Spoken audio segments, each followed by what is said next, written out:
Assalamualaikum warahmatullahi wabarakatuh. Salam sejahtera bagi kita semua. Shalom, Om Swastiastu, Namo Buddhaya. Perkenalkan, nama saya Sylvester Aldi Setiawan Atmadi, peserta Latsar CPNS Kementerian ATR BPN, Angkatan 7, Golongan 3, Kelompok 4. Saat ini, saya akan mempresentasikan refleksi bela negara. Dalam refleksi kali ini, kita akan melihat sikap keteladanan bela negara dari Haji Agus Salim. Namun sebelumnya, kita akan mengulas sedikit mengenai bela negara. Bela negara adalah sebuah konsep yang disusun oleh perangkat perundangan dan petinggi suatu negara tentang patriotisme seseorang, suatu kelompok atau seluruh komponen dari suatu negara dalam kepentingan mempertahankan eksistensi negara tersebut. Setiap warga negara memiliki kewajiban yang sama dalam masalah pembelaan negara. Hal tersebut merupakan wujud kecintaan seorang warga negara pada tanah air yang sudah memberikan kehidupan kepadanya. Hal ini terjadi sejak seseorang lahir, tumbuh dewasa, serta dalam upayanya mencari penghidupan. Di Indonesia, bela negara merupakan sikap dan perilaku warga negara yang dijiwai oleh kecintaannya kepada Negara Kesatuan Republik Indonesia yang berdasarkan Pancasila dan Undang-Undang Dasar 1945 dalam menjalin kelangsungan hidup bangsa dan negara yang seutuhnya.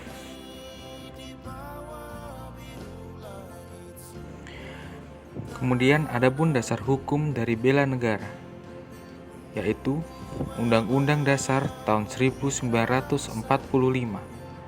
Pasal 27 ayat 3, mengamanatkan bahwa setiap warga negara berhak dan wajib ikut serta dalam upaya pembelaan negara. Kemudian Pasal 30 ayat 1, mengamanatkan bahwa tiap-tiap warga negara berhak dan wajib ikut serta dalam usaha pertahanan dan keamanan negara. Selanjutnya terdapat pada Undang-Undang Republik Indonesia Nomor 3 Tahun 2002 tentang Pertahanan Negara Pasal 9 Ayat 1 mengamanatkan bahwa setiap warga negara berhak dan wajib ikut serta dalam upaya bela negara yang diwujudkan dalam penyelenggaraan pertahanan negara. Selanjutnya pada ayat 2, keikutsertaan warga negara dalam upaya bela negara sebagaimana dimaksud dalam ayat 1 diselenggarakan melalui pendidikan kewarganegaraan, pelatihan dasar kemiliteran secara wajib, pengabdian sebagai prajurit Tentara Nasional Indonesia secara sukarela atau secara wajib, dan pengabdian sesuai dengan profesi.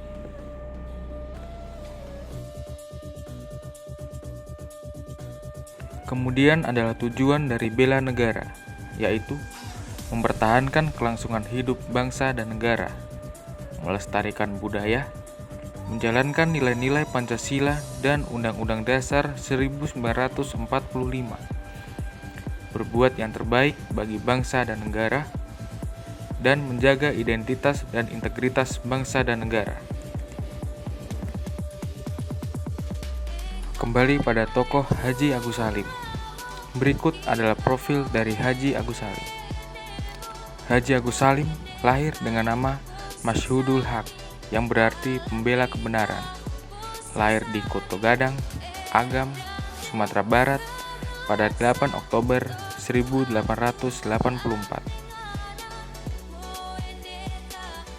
Agus Salim adalah pejuang kemerdekaan Indonesia yang terkenal dalam sebuah organisasi bernama Sarekat Islam. Agus Salim lahir dari pasangan Sultan Muhammad Salim dan Siti Zainab. Jabatan terakhir ayahnya adalah jaksa kepala di Pengadilan Tinggi Riau. Karena lahir dari keluarga yang berada, beliau menempuh pendidikan di sekolah khusus anak-anak Eropa di Europees Lagere School atau ILS, yang kemudian berlanjut di Hugere Burger School atau HBS di Batavia.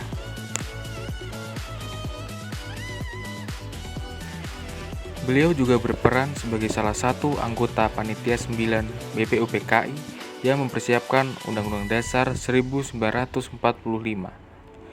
Karena kepiawaian beliau dalam hubungan internasional, beliau dipercaya sebagai Menteri Muda Luar Negeri Kabinet Syahrir kedua dan ketiga, serta menjabat sebagai Menteri Luar Negeri pada Kabinet Amir Syarifuddin dan Hatta. Agus Salim muda merintis karir sebagai redaktur 2 di Harian Neraca, yang kemudian diangkat menjadi ketua redaktur. Tidak berhenti di sana, beliau juga menjadi pemimpin Harian Hindia baru di Jakarta, dan kemudian mendirikan surat kabar Fajar Asia.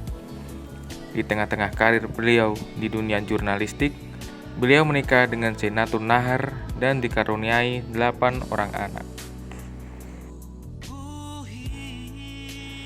Meski dikenal luas sebagai seorang jenius yang pernah memimpin organisasi besar, menjadi diplomat, dan bahkan menjadi pejabat pemerintahan, Agus Salim terkenal sebagai orang yang selalu memilih untuk hidup bersahaja.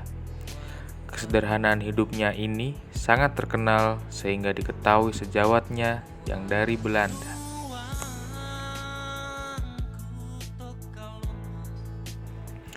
Agus Salim, menurut saya, merupakan tokoh yang memiliki pemikiran jernih dan berjuang dengan tulus dan ikhlas. Leiden is legend, dalam bahasa Belanda yang berarti memimpin adalah menderita. Pepatah kuno Belanda itu dikutip oleh Muhammad Roem dalam karangannya yang berjudul Haji Agus Salim, Memimpin adalah Menderita.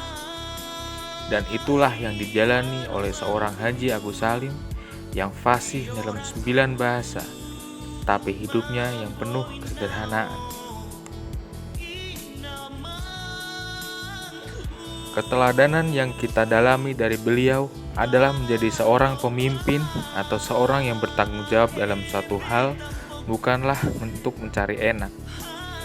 Haji Agus Salim merupakan seorang tokoh yang berani menderita untuk kemakmuran bangsa Indonesia.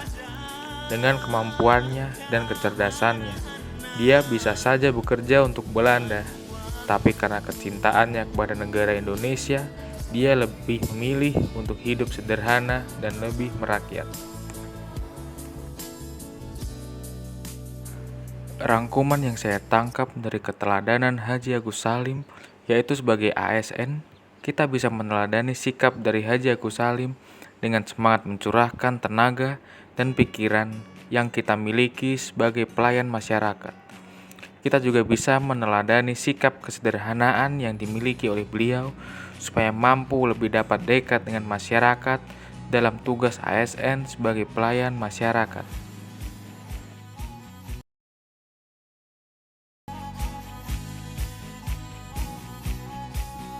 Dalam melaksanakan tugas saya sebagai petugas ukur di Kabupaten Poso, saya bisa meneladani sikap dari beliau.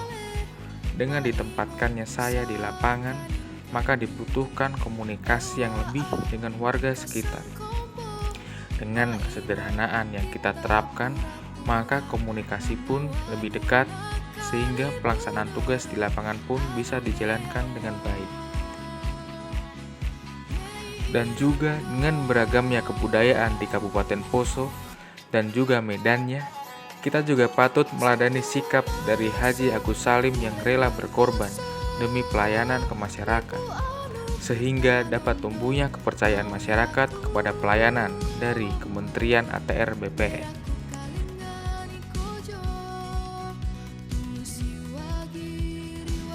Demikian presentasi yang bisa saya sampaikan. Semoga bisa menjadi teladan bagi kita semua. Jika ada salah kata, saya mohon maaf. Akhir kata, Assalamualaikum warahmatullahi wabarakatuh. Salam sejahtera bagi kita semua. Shalom, Om Swastiastu, Namo Buddhaya. Maroso.